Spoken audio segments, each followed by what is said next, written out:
Welcome, my friends, to YouTooSpain Live. This week, Chris and I have a special feature about Malaga. Is something going wrong with it? We'll also answer some viewers' questions, give you the answers to some frequently asked questions about moving to Spain, and finally, we'll be arguing with each other about which is best, Bionic or Radioactive. You'll see why that's so relevant in a minute. This week's show is pre-recorded, but you can still chat to each other live at showtime. If you want to ask us questions, do it in the comments after the show, and we'll get back to you as soon as we can, because you are a part of this too. That's what this channel is all about. And you're welcome to YouTooSpain. Run the theme music and let's dance.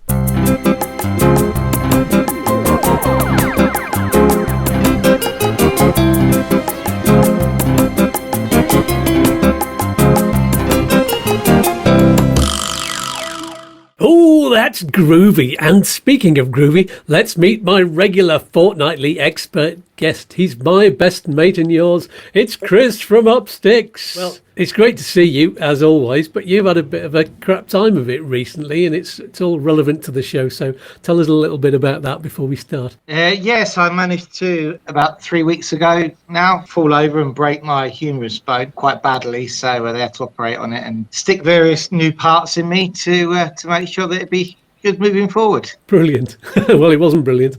We were just saying it's fortunate it wasn't your right arm, because you can't do anything with your left hand at the moment. Yeah, I mean, you don't ever expect an accident, do you? But could you imagine, especially working 90% of my time in an office, I mean, at least I've got one hand to defend myself at the moment. Yeah. So I'm going to say a quick hello to everybody on the live chat. Of course, we're not live, so I'm just going to say hello in general. Thank you all for joining us. Use the live chat with each other and have a chat, even though we're not there with you. You can talk to us in between by sending messages in the comments below. Okay then, so let's get straight on with the show, and we start off as usual with feature time, and that goes like this. It's the main feature of the show, the topics in the title. Woo! So, Chris, there have been quite a few negative articles in the press recently about Malaga. There's ones about crime, there's housing problems, there's the traffic problems, the water shortages, the anti-tourist marches, the hen and stag parties running riot and ruining the place for everyone, to name but a few. Sounds like Malaga is going to the dogs and has got big problems. What's your response to all of that? Oh, I think it's crazy. I think whenever anything is doing well, you know, it's always going to face a lot of criticism, and especially somewhere like Malaga, which has an absolutely booming economy. You know, for those people who knew it 15 years ago, 20 years ago, and saw what it was like to what it is today, will see that it's just vastly improved, and it's also become one of the great weekend destinations. But what happens is, unfortunately, that attracts more money and the problems which come with that. But I think it's so over sensationalized what's been said in the press, both the Spanish and the British press. Unbelievable. Yeah, absolutely. And there's loads of positives there. In fact, I've been talking to somebody under one of the videos, and somebody saying, "Oh, no, there's no point in moving to Spain. Why would you move to Spain when you've got occupas, people who can occupy your house and take it over and take all your belongings? And there's nothing the police can do, and blah blah blah. Why would anybody want to move to Spain under those conditions?" I'm thinking, well, it's not everybody that's going to have their house broken into and occupied. It's a relatively small problem, and it doesn't happen everywhere in Spain, and it's not a reason for you not to move there at all. No, I mean, and there's very few, I think, people moving to Malaga city itself. So it's great to have it, on our doorstep for those of us who are in this region, isn't it? It's just amazing. It's like the articles that we've seen, that we've talked about. There was the one that about the rats in Malaga. Yeah. There was rats all over parks in Malaga. This was a UK paper, and there's just not. But the area they were talking about isn't even Malaga centre. It's actually a town which is in the far reaches of Malaga, where the airport is, and only comes under Malaga city as part of their council. I probably travel through there twice a week, and I've been there just thousands of times. I've got friends there, and I've never seen a rat. I get my hair cut there, and no more you see anywhere else. And then as for the crime, well, unfortunately, in tourist spots, there always has been crime. but there's always been crime everywhere that there's tourists. Malaga itself is someone I talk from personal experience, is you feel extremely safe, even with children up to 12, 1 o'clock in the morning. If you're walking around the main streets, it's a very, very, very safe place to be walking around. Yeah, absolutely. I mean, you are going to get crime in cities, and then you tend to get it on the outskirts, in the places where there are lots of blocks of flats, and where the poorer people live, more sort of rundown areas where there's not the money spent on infrastructure as much as there is right in the city centre. Yeah, there's that panic article recently that you showed me about there's this it seems to be just one particular criminal, and they based this whole article on this man who was eating biscuits, spitting on people's jackets, and then while he was helping them to clean it off, he was taking their phones and wallets and everything off them. So yeah, and it seems they know who he is by the sound of it, and they keep saying, yeah, just look out for him. So why haven't they just taken him off the streets? Why haven't they sorted him out and put him in prison or something? Oh, it's crazy. The article said about it, it's the old tricks are back again in Malaga. People pretending, chewing fake bird poo, and it's probably there is. I'm not saying that didn't happen. I'm not saying there's not crime, but the negativity in some of the articles is just being crazy. Yeah, the centre's well policed in Malaga. In Spain in general, you feel quite safe because there's always police everywhere. So if you've got nothing to hide, then you've got nothing to be worried about, have you? And they can sneak up on you on the police cars in Malaga, because all the police and taxis in the centre, they're all electric, so you can't hear them coming. Yeah. They can be right on top of you. So that when you're walking past the cathedral and suddenly you go, oh, car, and everybody has to slide out of the way and as it comes past. So yeah, that's the thing. And another thing about Malaga, you look at it and think it's just getting so much money spent on it now, and there's spending on technology that's making the region more attractive to investment and companies, and the transport links are amazing now. You can fly to so many more places from Malaga than you used to, and it's just building and building every year. There are millions of people taking the planes there, and there's the rail links as well. You've got the high-speed train to Madrid and to other places. That's the fastest train in Europe. That article, wasn't there? The one that said that it's collapsing. It's going to be like the new California or something like that. Oh yeah, it's the traffic. They were saying it's because of the traffic, and everybody's stuck in these great big 5-lane motorways like they are in California, but it's not. So that's absolute rubbish. I mean, partly from our experience together, when you were getting your bloods done, 3 times I managed to go a different way. Because we were chatting away, and went, I'll turn off. And just one time I casually went into the wrong slip load and ended up back in the middle of Malaga again in 8:30 in the morning, didn't we? Yeah. And I can't remember what I did the second time. I think the second time I said, I know, we'll just take an adventure and then go the wrong way and then go the wrong way again, just to see some more of Malaga. And we got there on time every time. Yeah. We made it on time. I mean, it is true that with the infrastructure that's there at the moment, in not too long a time, the Institute of National Statistics for Spain says, the population of Malaga, I don't know whether it's the province or the outer city limits, is going to be 2 million at a not too distant point in the future. And there's already a problem first thing in the morning, getting from the motorway, from the outer reaches into the centre, because there are only a certain number of spokes of the wheel that you can take to get into the middle, and everybody wants to do it at the same time. And also I find driving round Malaga at 7:30, 8 o'clock in the morning is a bit of a nightmare, because you get traffic jams on the motorway as well. So money does need to be spent at some point in the next 10 years to make it better. And if they use the public transport links in better ways, that will ease the traffic. And it's obvious that Marbella, for example, that's the only one of the resorts along the Costa del Sol that's not got train and metro, and so you can't get in and out of the centre, and even the buses don't stop there as much as they stop everywhere else.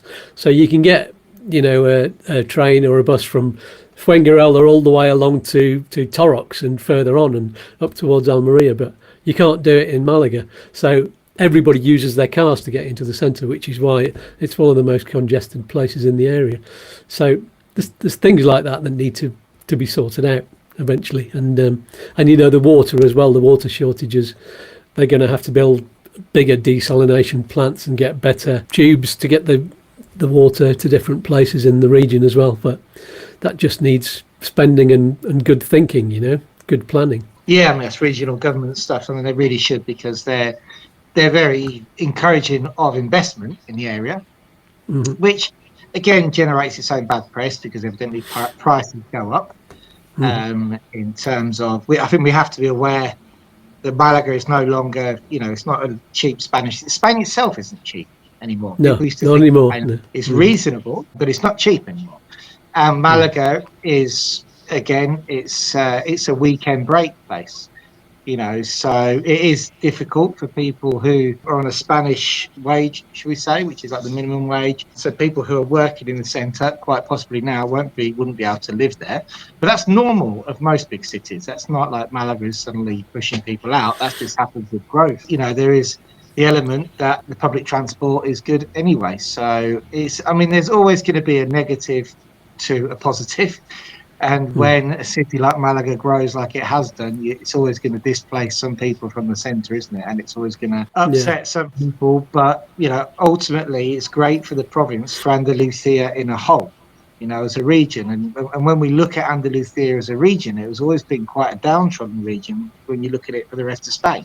And unfortunately, that has been the attitude towards Andalusia, whether it's been from Madrid and other areas. That Andalusia they've treated as a joke in the past. Now, it's places like the technology park in Malaga seriously putting their stamp, in Spain and saying, hang on a minute, lads, it is happening down here as well, and we're to be taken seriously. And when there was EU money available for infrastructure, Andalusia did what, I don't know if other regions in Spain did this, but they made sure that everybody had fast fibre broadband right the way up into villages like Compita, where I am, and you can go to any of most of the small villages around here, and they've got really, really good internet, which you wouldn't expect. And that means that there can be younger people and digital nomads and families moving in who usually request to live in places that have got good internet. So that's been good for all the villages. Whereas in some places, you get villages who haven't got that. People are just moving out of them. And the kids move out as soon as they go to university, and they don't want to come back because they want the technology, Yeah. I mean, it has its bad points as well. I mean, here where I'm in Alarin de la Torre, we're on the outskirts now. More and more Malaga's connecting with us. We're just the other side of the airport, and we've just been blessed with a new Burger King. We got a McDonald's the other day, which I personally think is just a load of rubbish, compared to what you can get for the same price. The way they've put it is a mainstream road, and there's younger people who look for that kind of thing, and ultimately it's just employed 50 people as well. Yeah, so Malaga, then it's a centre of culture as well. I have to say that it's got so much history, art, theatre, sport, music all over the place. There's always something you can go to, and it's a massive mixture of ages of people too, and it's really cosmopolitan. So there's people from all over the world live there, and a great mixture of colours, and that means that you get restaurants of all different kinds as well. From all different countries, so you can get what you want there in the centre. And eventually, like you say, Alarin de la Torre and all of the other places are going to be suburbs of Malaga, and you're going to get the people who work in Malaga needing to live further and further out, really, because they won't be able to afford to live in the gentrified centre. And even the places like just north of Malaga, which is one of the rough areas, which is as you drive up the hill to get on the A7 rather, looks rough at the moment, but 10, 20 years time that'll be gentrified. There'll be very posh flats, and there'll be richer people living there. Yeah. Unfortunately for the poor people. Well, we saw that with the block of flats which is next to the football ground, didn't we? The stadium. Yeah. Historic, the one that we drove past a few times. I mean, I don't know how much I think they're 450 grand. Yeah, it's mad, isn't it? So I think we'll finish that as our feature. That is the end of our feature for this week. We've rabbited along for quite a while, but Malaga, I think it's brilliant. I really like going there. And in spite of the fact that I've spent most of the time going there to have radiotherapy and chemotherapy this year, I still absolutely love going there. So go Malaga. Okay, everybody smash that like button into smithereens, especially if you've got some information you need from today's topic and found it helpful. And while you're here, make a note of Chris's website, upsticks.es. It's going to be on the screen all the time. I think there's a big poster behind him as well. And you can find articles about everything to do with visas and residency, and also moving your car to Spain as well as Upsticks Drive. And we're going to have your wife Lara on the show to talk about that at some point. I keep promising it, but we need to book that one in. Yeah, if I hadn't broken my arm, then she would have been, but she's a bit hectic at the moment. Yeah, we might have to wait till the new year. I think things slow down into December anyway, so maybe that's not the best time to get her in. But we'll have a Christmas show anyway, and get her in for that as well. Brilliant. Okay, so it's time for the next part of the show, which is Ask Us Anything, and that goes like this. Ask us anything you like, as long as it's to do with moving to Spain or living here. Thank you. Okay, so as we're not live, we're going to answer a question that came in from the YouTooSpain Facebook group, and that was from Stickerman5540, who said, I am a UK citizen and have lived with my Spanish partner in the UK for the last 20 years. We are not married though. As I'll reach retirement age in a year's time, we're considering relocating to Spain. Will I, as a UK citizen, be allowed to stay in Spain with my Swedish partner, even though we're not married? Any advice would be appreciated. Thanks. And I think we can tell them exactly what they need to do to make it work. Yeah, wedding bells are on the horizon. Yeah, it's extremely difficult to do it without a wedding certificate. The only real ways to it is if you've got a child in common, which is under 18.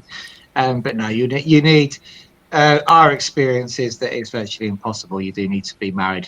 And even if you've been married for a short amount of time, they quite often request proof of the longevity of the relationship as well. Okay, so you can't do a common law thing and prove that you've had a joint bank account for 20 years and things like that.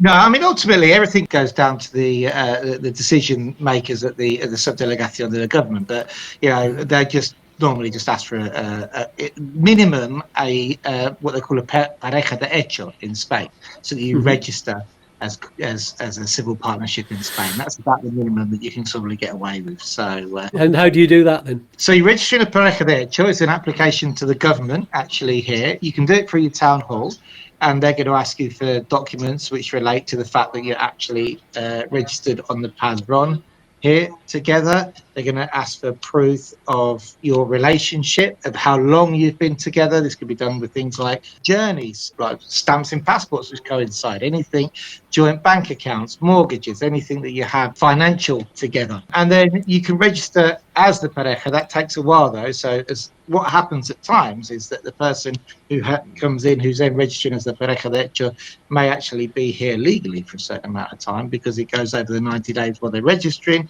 albeit that once the registration comes back, normally paperwork stamped and dated, you can prove while the application's gone in later. But yeah, it's extremely difficult if you're not married to come in off the back of your partner, partly because the person who is the EU citizen is vouching for the non-EU citizen. So if you're not married, there's no sort of legal compensation on that person, and the person who's a non-EU citizen gets a 5-year residency straight away. So there you go. I hope that answers your question. Feel free to ask any follow-up questions, everybody really, if that applies to you too, and do that in the comments below, and we'll come back with any more answers. Some important information for you just before we continue. I was telling people this last week, the exchange rate between the euro and the British pound has recently, and hopefully it still is by the time you get this message, it's been at its highest for quite a while, which means that your pound is worth a lot of euros at the moment. So if you're planning to move or buy a property in Spain in the next few months, this is a great time to do it. However, if you're not doing that immediately, the exchange rate might not stay where it is. And there's a chance that things like the US election result will have an effect on the global market, and that could send the rate down, even the UK EU rate, because they are connected. And that's happened in the past. And If you're moving from the US, there's obviously even more chance of the election affecting the dollar exchange rate. And there's no guarantee of that. No one's got a financial crystal ball that actually works. But if you want to make the most of the rate now and guarantee that rate for the future, then now's a very good time to set up an account with a currency exchange company and do what's called fixing the forward rate, which is where you agree the exchange now. You kind of verbally do a contract that you're going to do when you reach completion on your new property, but you don't actually exchange the majority of the amount until completion, which is very handy if you're selling a property before moving or buying in Spain. And the company that I use and highly recommend for quite a few very good reasons is Smart Currency Exchange. And if you use the link in the video description below, you can get a free account and free advice and your own personal broker, including Jack Wiggs, who's been on this show quite a few times and explained the process. And he's an expert on buying property and avoiding bank charges and guaranteeing that you get the safest and the best deal. Give them a try. It costs you nothing to get a free account, and they're very helpful. And by using that link below, you'll actually be helping YouTooSpain as well at no cost to you. It is, as we always say, a win-win-win with a cherry on top. There you go. That's my message. And we're going to go straight on now. It's time for the FAQs, the frequently asked questions. And that goes like this. FAQs just for you, but some of them might not be so frequent. So we have the answers to 3 frequently asked questions this week about moving to Spain or living here. And the first question, Chris, this is a non-lucrative visa application question. So if you sell your UK home before you apply and you're staying with family, for example, without a rental agreement, while you wait to get your visa and leave, how do you evidence your proof of address in the UK, as, of course, no household bills will be in your name? So just before we answer, it's very important, this comes up all the time when we're doing cases. It's very important to remember that you're not doing anything wrong if you sell your house and go into temporary accommodation. And a lot of people go, well, what am I going to do? Am I going to have to lie? And get, how am I going to prove this? And it's like, no, you just need to, you're not doing anything wrong. The consulate, we understand that they understand that you're actually moving, and you can explain to them in a letter what your situation is. All right. So the first thing is obviously you do have to provide proof of the fact that you live in the consular district. Now, the very easiest way to do this would be to change the address on your driving license to where you're temporarily living, depending on how long you're going to be living there for. Mm-hmm. All right. So if you're only living there for 2 or 3 weeks after your house is sold and you're going to your consulate appointment, there's probably no point in doing that, to be honest. What you can do is actually go to the consulate. You'll have bank account statements. You're going to have your driving license. You're also going to have the completions, and you can take all that and just explain to them that you've actually sold, you're in temporary accommodation until your visa comes out. Now, if you've been in temporary accommodation for a while, then it would be a good idea to get your driving license address at least changed on that document, so you can prove to them where you're temporarily living before you go. So we've had people who have literally gone 2 or 3 weeks after they sold the property, wouldn't even have time to do it. Okay, so that's absolutely fine as long as you've got the completion statement to prove A, where the funds have come from, and B, the fact that you've literally just left that property, everything's been prepared in this area, and you're in temporary accommodation ready to go. Right. I think that fully answers that one. So let's move on to the second question. How do you make payments for your visa at BLS, the equivalent of the consulate? There's actually 2 stages to this. So you pay, first of all, when you book your appointment, you pay the BLS fee online now. You never used to have to do that, but now you pay the £14.55 each when you book the appointment, which is deducted then at the final payment at the BLS office. And you pay there using a credit or debit card. You don't use cash. Again, what I would say is if you're used to tapping with your phone, just be careful. So I had a couple of times where people's phones didn't work properly with the payment. So it's always good to have a backup card on you just in case. And remember, you can pay if you're going with a couple together. Brilliant. And the third and final question, this is regarding medical insurance. So The non-lucrative visa is only authorised with proof that the private medical insurance is in place, and the insurance company that this person had been talking to said the coverage must begin on the date we move to Spain, but the date can only be confirmed when the visa is granted. So I'm not sure how all this can be achieved. Yeah, again, it's very much down to individual circumstance and timing, like the address situation. You know, you've got to assess your own. But what I would say is what you need to do is have a target timeline in place. So the first most important thing is that your health insurance doesn't have to have started at the time of the appointment. It can post-date the appointment, but your target entry date. And then you've got this problem that most companies will only let you pay 60 days in advance, okay? And everybody says, well, hang on a minute, once it's going to take 3 months to give me my visa and I can only pay 60 days in advance, then whatever happens, I'm going to be losing some of my health insurance, which is true. So what you want to do is probably have a target entry date into Spain, and you have to be a little bit flexible about that. I'd say always try and set your target date around 6 to 8 weeks after your appointment. And then if you're lucky and you get your visa before the 12 weeks, jobs are good. It's not too disappointing if you have to wait that extra month, and you won't be wasting too much healthcare. That gives you enough time then to get the healthcare in place a couple of weeks before the appointment.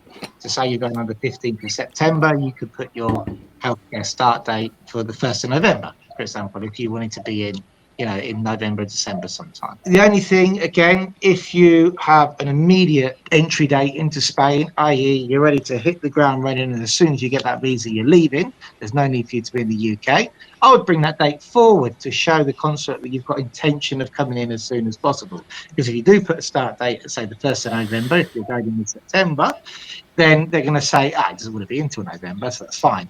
Whereas if you're going to your appointment in September and I want to go there now, I'd put it in October. You run the risk of losing some of that insurance, i.e. you're not using it while you're waiting for your visa, but it does show the consulate the intention that you want to be in. So there's a few risks on there, but timing is the main thing. Yes. Good. Excellent. Now, wasn't that fun? So before we start the extremely popular argument section of the show, it's time for a quick half-time reminder of all the services available to you as a YouTooSpain follower. And while you're watching that, take a moment to subscribe and click on the bell. It's very quick and costs you nothing. It's a win-win-win with a cherry on top. Okay, lads, take it away. Are you getting the most out of YouTooSpain? Yes, no, I don't know. Did you know that apart from these Saturday morning live shows with expert guests, or expats with really exciting stories to tell, it's not the bloody Graham Norton show. There are videos every Wednesday evening, packed with all the information you need, so we can move to Spain and enjoy living here. Without paying tax? No, Colonel, that's illegal. Naughty boy. Bah! You can find out how to navigate the bureaucracy successfully. How do I find the videos, darling? Just subscribe to the YouTube channel and click on the bell, you useless cunt. Colonel, there's also a gorgeous YouTooSpain website full of articles, links and everything you need. YouTooSpain.com. And if you want to say thank you to YouTooSpain for all of the valuable information, or if you've been entertained, you can support Skatz with a donation. He looks like he needs a support. The poor bugger can't even stand up. If he was a horse, I'd shoot him. Colonel! The Colonel's not a very nice man. It's all right. He's just a two-dimensional stereotype. Aren't we all, sweetie? I'm not. Brexit! And how do I support YouTooSpain? Use the QR code in the corner! Or you can find it in the SuperLink in the video description below. Where? In the video description, you bloody idiot. I've warned you, Colonel. I'll send you back to the nunnery. There! It's below the video title. Down there. It says, read more. That's right. Just click or tap on that and lots more text appears. There's so much more down below.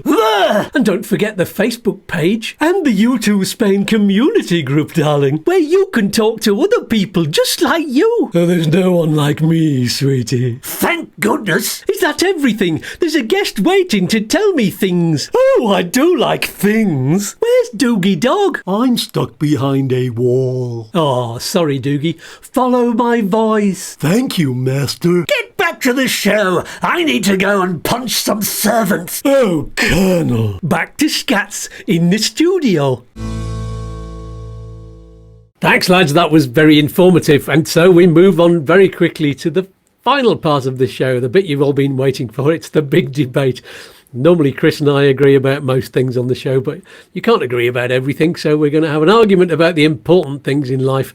And we've only got the one today, and it's personally relevant to our situation, Chris, because you've got metal bits in you now, and I'm full of radiation from all the cancer treatment. So the question is, what's best, being bionic or being radioactive? And yes, it is time for this.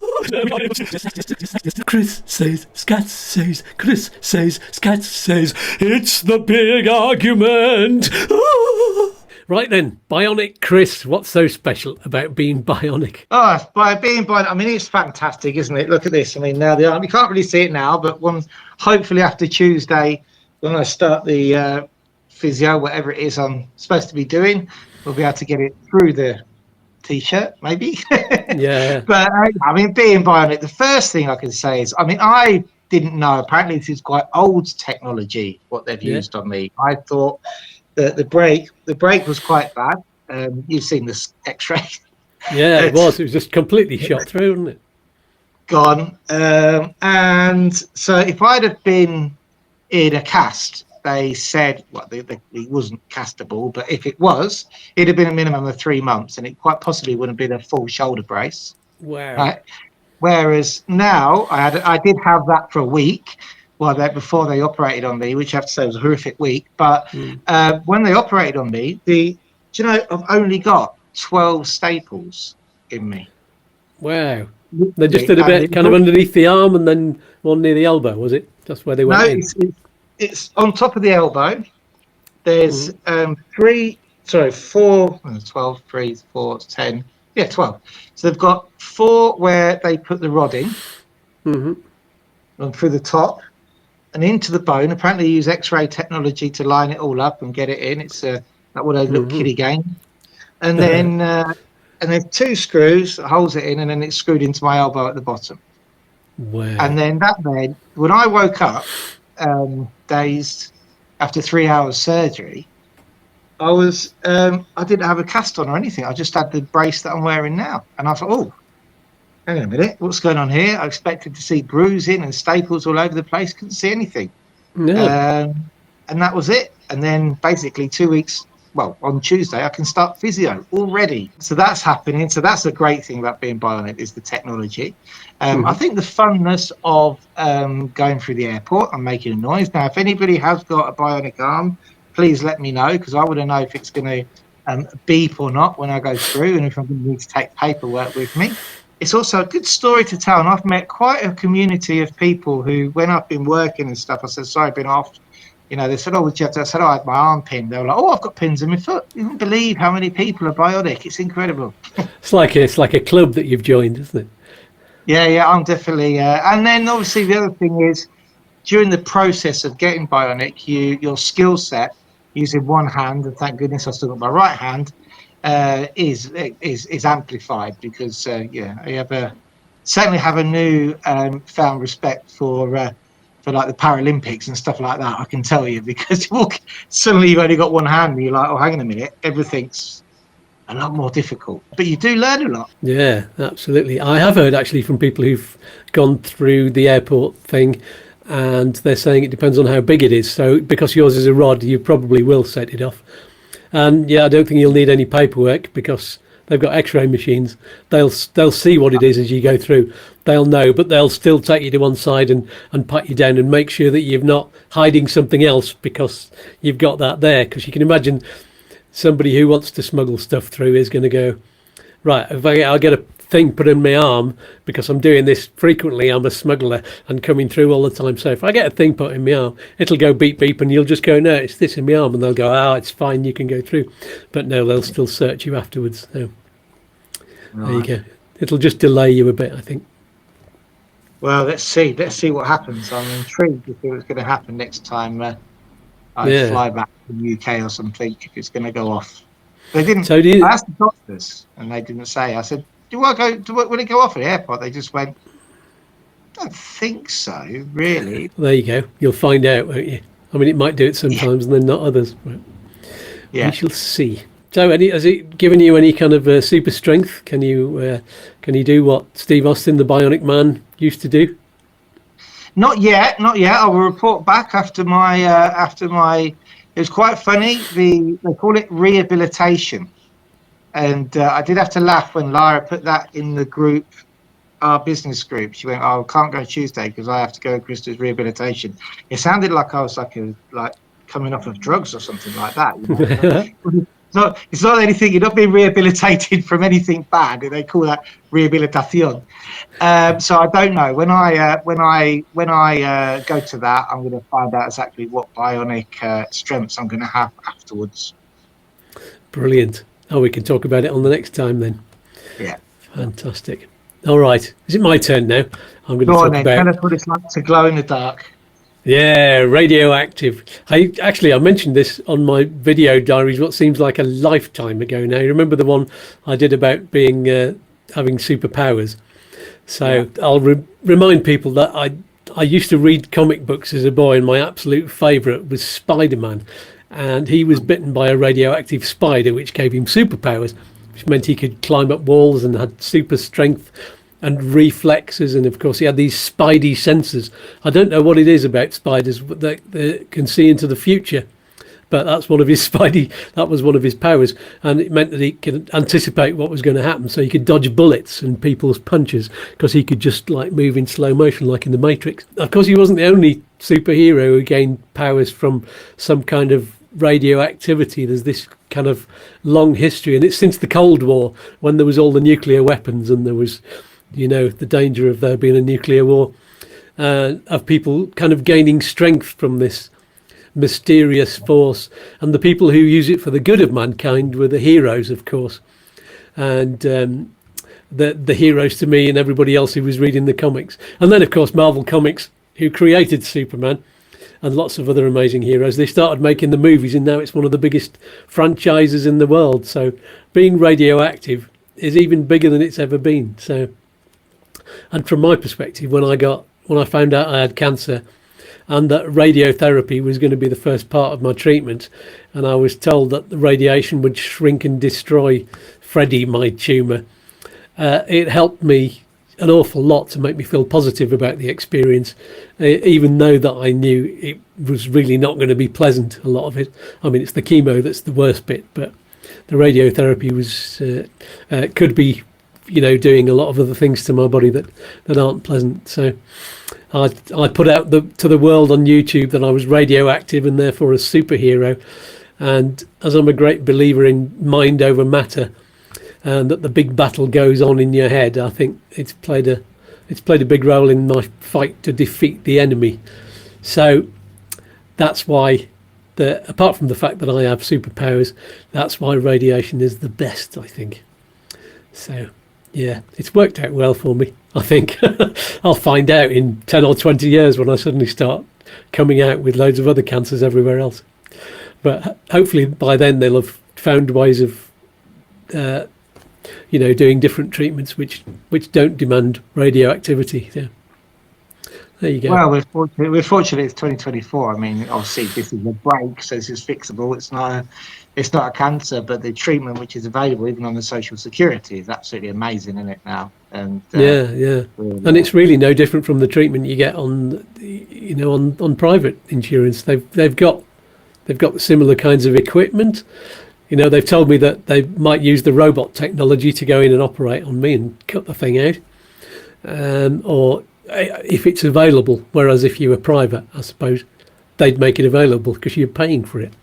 And that's okay, but that's one of the few differences, apart from maybe the speed that you get the treatment done, because you probably wouldn't have to wait for a colonoscopy in the first place. You just pay for it and go in within a week. And once you've got follow the money, they say, don't they, if you're paying for it. But we seem to have got brilliant treatment on the free. The wait was I had to wait a week to be operated on, which was possibly the most horrific week of my life. So because it was just right? Because they said they put a weight on the plaster to separate the bones. So the weirdest thing in the world. This is why I'm so thankful now for my new bionic arm. The weirdest thing in the world is when they put a weight in. When I first did it in emergency and they plastered it up, they put a weight on so the bone doesn't touch. So, and then what happens is when you move, sometimes the bone moves in your arm and it touches the nerve. And it makes your hand feel like you're doing that. Wow. So apart from it hurts quite a bit, as you can imagine, but it's left it with there's no movement at the moment in the elbow and the shoulder, but apparently that's going to come back with all these exercises. But that point, that week I could have done without, to be honest with you. But once it's in, I mean, it's the craziest thing. So I was holding my hand wrong, and I was like, my hand's swollen. I've had 3 days after the operation. Oh, that's normal. Went to see the nurse. The nurse looked at it and went, "Put your hand that way." I went, "Okay then," and she went, "There you go, give it an hour, come swelling gone." My fault, I did it wrong. Brilliant. So that is good. Yeah, it was important when I know how they put that weight on there, because if you'd left the 2 bits of bone in the wrong position and they'd have knitted together, and then they'd have had to break it again to fix it, which would have been even more painful and taken longer to heal, I suppose. So what do you think, viewers? I'm asking who's right and who's wrong, but I'm not sure there's a right and a wrong to this one. I think there's advantages, and we've talked more about the health perspective, haven't we? So that's all really good. But do put your comments below and tell us what you think, and if you've had any kind of similar experiences that you're going through, or even if there's something that you think is better than bionic and radioactive, then tell us in the comments. So there you go. Did you enjoy all of that? Of course you did. I'm sure you did. Click on the like button and tell us why in the comments. And unfortunately, that's all we have time for this week. Don't forget to subscribe if you haven't already, and join me and Chris every 2 weeks. Hopefully in 2 weeks we'll be live. And don't miss the shows in between either. I'll tell you in a moment who your special guest will be next week. But for now, let's give Chris a big virtual kiss and a hug and say get well soon and goodbye for now, and see you in 2 weeks. Bye. In 2 weeks. Bye. So who do I have on the show next week? Well, I'm very happy to say that it's time for our quarterly visit from our financial specialist, Lucia Melgarejo, who will be telling us what effect the US election results have had on your investments and anything else that's relevant to you.